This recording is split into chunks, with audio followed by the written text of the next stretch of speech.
Hello. Welcome to our show today. Today we have the special guest, Eion Bailey. Eion is an aspiring actor and has done many, many movies and is here in Atlanta today visiting us as a special guest. Eion, welcome. Thank you very much. It's an honor to be here. Well, you know, we're glad to have you here in Atlanta. I want to ask you, I was looking today with interest at one of your trailers, Imagine This. Amazing footage that you took working with kids in Peru. Tell us a little bit about your activities in that area. Well, what it is it's a part of, that is the pilot episode for a show called Imagine This. And what it is it's a show about philanthropy and community building. Right. And a team comes together from all over the world. These people are engineers, inventors, environmentalists, artists, and they will travel the world and create projects for people in need of particular things.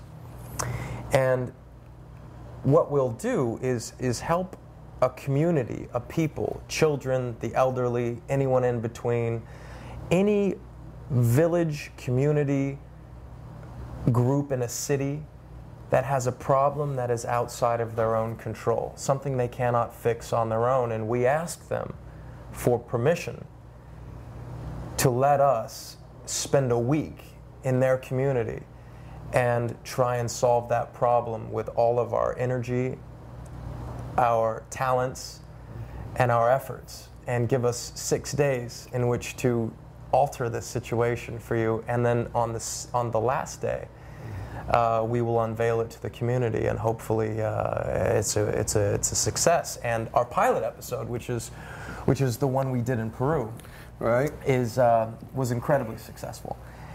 There's a village that's 14,000 feet in the Andes Mountains, and the children of this village, over 100 of them, have to wake up at 4:30 in the morning before sunrise, and to get to school and back, it's a 7-hour round-trip walk. My goodness. That's nearly 24 miles. And these kids do it unchaperoned, as young as 5 years old. My goodness. And at 14,000 feet, if you've ever been up to that altitude, it's something to breathe in. Elevation is a challenge in itself. Oh, completely.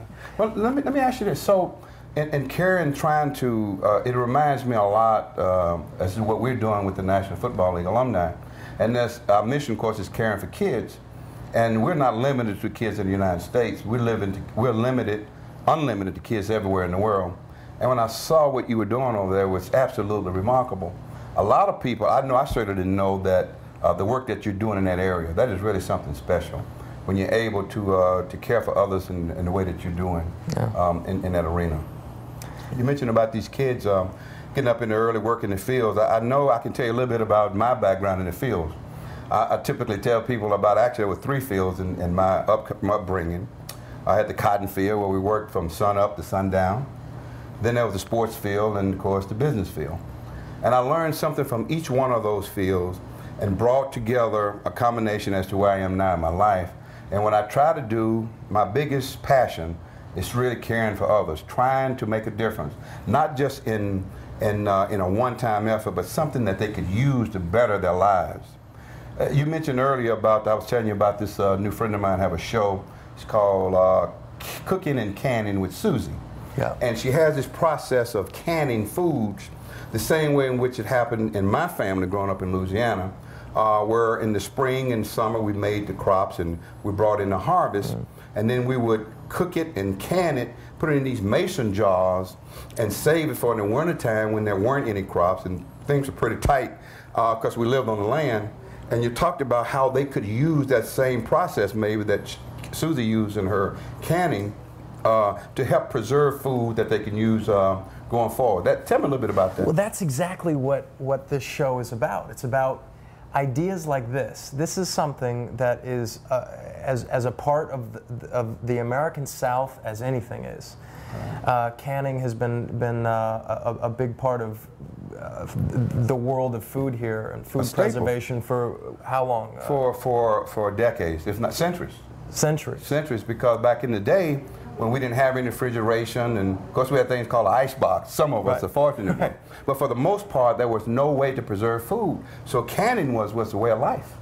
So when you were talking earlier and mentioning canning, that struck a chord with me because it made me think of an episode that I would like to do in the Amazon, which is to make, to treat the Amazon, a village in the Amazon, as a microcosm in the greater, larger macrocosm, which is the entire Amazon basin. So we would like to take a village and overhaul it in a way, as a way to make it entirely sustainable. And one of the things that is necessary is food preservation, because people there, not unlike many places around the world, the people live day to day to day. And they can only think about how am I going to survive this day and the next? And they can't think long term. What am I going to do when there's no food in the dry season, or the rainy season, or whatever it may be? So this technology, if you will, of canning and food preservation is, in the American South, it's nothing. It's like it's been a part of the culture. Grandmas teach their granddaughters and so on and so forth. But there, they have no idea. They don't know about proper canning techniques. And it's such a simple thing that could be put in place there that would probably make a huge difference.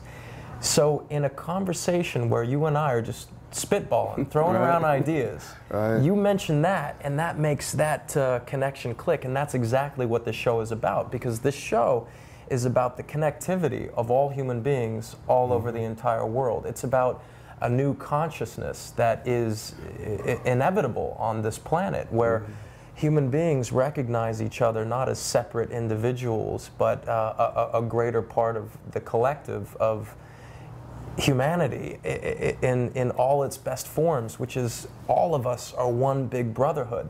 So your ideas can help people in the Amazon, and then their ideas can help us here. And we see things like that with many medicines that come out of the Amazon jungle that are one day going to cure someone of cancer or some other. You're absolutely right. So it's this sharing of knowledge that would be such an amazing way to exist on this planet, and to take it further. Great contribution. So the way in which I came up with the idea for this show is I was in the Sacred Valley of Peru a couple years ago, and I was in this is the cradle of what was this great Inca civilization.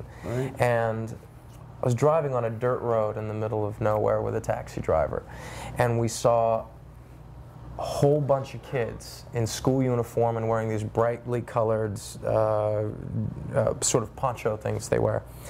And they were walking in the middle of nowhere, and I was like, where are they going? And he said, well, they live up there in the mountains. I was like, what? Where? Like way up there? What, up there?